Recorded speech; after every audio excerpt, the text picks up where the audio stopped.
పోతిరెడ్డిపాడు పొక్క పెంచే కార్యక్రమాన్ని ఒకప్పుడు రాజశేఖర రెడ్డి తీసుకొచ్చారు.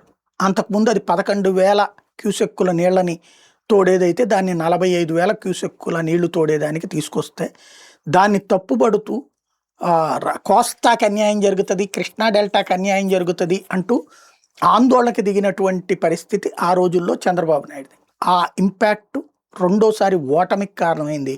అదే సందర్భంలో రాయలసీమని పట్టించుకోలేదంటూ 2019లో రాయలసీమలో దాదాపు తుడిచిపెట్టుకుపోయింది పార్టీ 3 సీట్లకు పరిమితమైనటువంటి పరిస్థితి. సరే, మొన్నటిసారి జగన్ని రాయలసీమ తిరస్కరించింది కాబట్టి ఇక రాయలసీమ అంతా మనదే అనుకున్నప్పుడు మరింత మంచిగా చూసుకోవాలి తప్పించి రాయలసీమ నోట్లో మట్టి కొట్టే పని చేయకూడదు. నిమ్మల రామానాయుడు లాంటి నీటిపారుదల శాఖ మంత్రి అనవసరమైన మాటలు మాట్లాడకూడదు. మరి చంద్రబాబు గారికి తెలిసి జరిగిందా, లోకేష్కి తెలిసి జరిగిందో లేదో తెలియదు. అసలే నిన్నగాక మొన్న అసెంబ్లీ వేదికగా తెలంగాణ ముఖ్యమంత్రి నేను చంద్రబాబు నాయుడుతో పర్సనల్గా మాట్లాడి రాయలసీమ ఎత్తిపోతల పథకాన్ని ఆపిచ్చేశానని చెప్తే, గతంలోనే రాయలసీమ ఎత్తిపోతల పథకాన్ని ఆపమని చెప్పి ఎన్జీటీ ఆదేశాలు ఇచ్చిన కేంద్ర ప్రభుత్వం ఆపమన్నా సరే ఆపకుండా సాగించుకెళ్తున్నాడు జగన్మోహన్ రెడ్డి అని ఈనాడు ఆంధ్రజ్యోతి రాసిన వార్త సాక్షిగా. ఇప్పుడు ఏం చెప్తున్నారు రామానాయుడు గారు?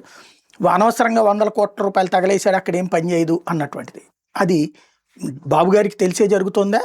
ఇంతకుముందు పోతిరెడ్డిపాడు గురించి కూడా ఇట్లాగే మాట్లాడు. ఇప్పుడు అదే పోతిరెడ్డిపాడు నీళ్ళనే తీసుకెళ్తున్నాం, మనం కుప్పానికి తీసుకెళ్తాం, లేకపోతే ఇంకో దాన్ని తీసుకెళ్తాం. ఇంకో రాయలసీమ ఎత్తిపోతల పథకం ద్వారా 3 జిల్లాలకి అనేక చెరువులు నిండుతాయి, అనేక కాలువలు నిండుతాయి, అనేక పంటలకి ఈజీగా నీళ్లు లభ్యమవుతాయి.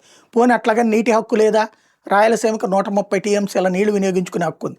ఇప్పటిదాకా అక్కడ ఉన్నటువంటి కెపాసిటీ 20-30 టీఎంసీలకు మించి వాడుకునేటందుకు కెనాల్స్ లేవు, సిస్టమ్స్ లేవు. ఇప్పుడు అది అందులో భాగం అని చెప్పి చక్కగా మనం మాట్లాడాల్సి పోయి తెలంగాణకు ప్రయోజనకరంగా మాట్లాడతాం. ఇప్పుడు ఈ మాటను తీసుకెళ్ళి తెలంగాణ ఏం చెప్తుంది? రేపు పొద్దున సుప్రీంకోర్టులో అదిగో వాళ్ళు చెప్తున్నారు కదా అని చెప్తుంది. అలా కేంద్ర ప్రభుత్వం దగ్గరైనా వాళ్ళు చెప్తున్నారు కదా అని చెప్తుంది. అంటే శాశ్వతంగా రాయలసీమ నోట్లో మట్టి కొట్టేందుకు డైరెక్ట్గా నిమ్మల రామానాయుడు మాట్లాడుతుంటే మరి చంద్రబాబు గారు ఎట్లా చూస్తూ ఊరుకున్నారు నాకు అర్థం కాలే.